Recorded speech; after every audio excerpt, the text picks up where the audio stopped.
Hi, this is Matt Cope, and I'm going to talk a little bit about Fitbit.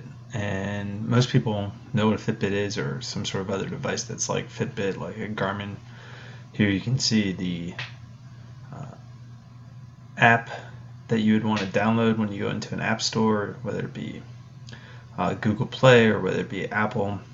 This would be the app icon that you'd want to be looking for. So Fitbit has a dashboard that looks similar to the one that you see on the screen now, where it shows you how many steps you're taking in a given day, and they correlate that to how many floors you've walked, how many miles you've walked or run, how many calories you've burned during the day, and then how active your steps were. So for instance, in this image, you're active for about 90 minutes while you're getting your 19,000 steps. So most of those steps would most likely be in an inactive way, just where you're walking about in your normal day. Then it shows a goal.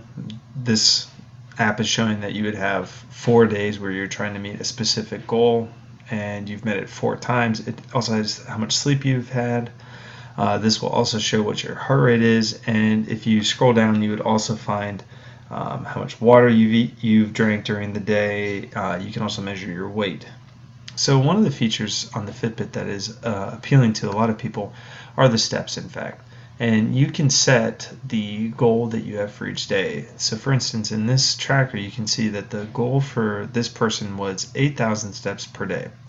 We've all heard of the 10,000 steps being like the goal for each day, and you can see that this person has set a goal for 8,000 steps per day and met their goal 4 times during the course of that particular week. And you can see what in the course of your week, not only how many steps you've taken during the course of the week, but how many steps you've taken each day and whether or not you've achieved your goal with these stars. And this would be a great way to just monitor very easily how active you've been during the day. The downside to this, the con to this, would be that the quality of steps is not necessarily shown here. So for instance, this is 11,259 steps. I don't know if this is simply walking back and forth in your house, going up and down the hallway, or is this you're running a marathon?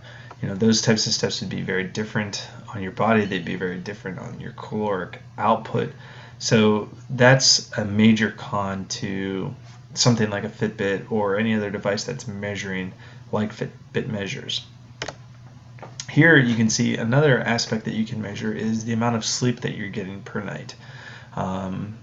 This person has set a goal of 7 hours per night of sleep, and again only achieved it 4 times, but got pretty close the other 2 times. The neat thing about the Fitbit sleep monitor is if you look here, you can see that there are different colors throughout the course of the night, and those show you the type of sleep that you're receiving. So when you click on an individual day, what you'll see are the sleep stages that you're in. So you'll see how your wake stages, your REM stages, your light sleep stages, and your deep sleep stages. And it'll show you what percentage of the night that was for you, and then it'll show you how many minutes or hours that was. So not shocking, this person was awake at the beginning before they were actually falling asleep, and then pretty quickly hit their deep sleep, and then were in light sleep and REM sleep for most of the rest of the evening. So this is a great way to track the quality of sleep that you're receiving each night, and it's a great way for you to potentially monitor what's leading you to have good sleep, what's leading you to have poor sleep. And you can maybe measure what's going on here in the middle of the night that's causing me to have some poor sleep and wake up. These little stages here might be of interest for you to track as well, because these are like brief moments. These might be a minute or less where you're awake. So this could be like a sleep apnea type situation, or this is just an incidental, you're waking up in the middle of the night and you don't realize it, and that's going to contribute to having some poor sleep. So the Fitbit monitor, really easy to use. So that's a major con. You just put it on your wrist and it monitors you throughout the day. It's relatively cheap, and there are a variety of different versions, but all versions are relatively cheap. The app is free, so that makes it really appealing.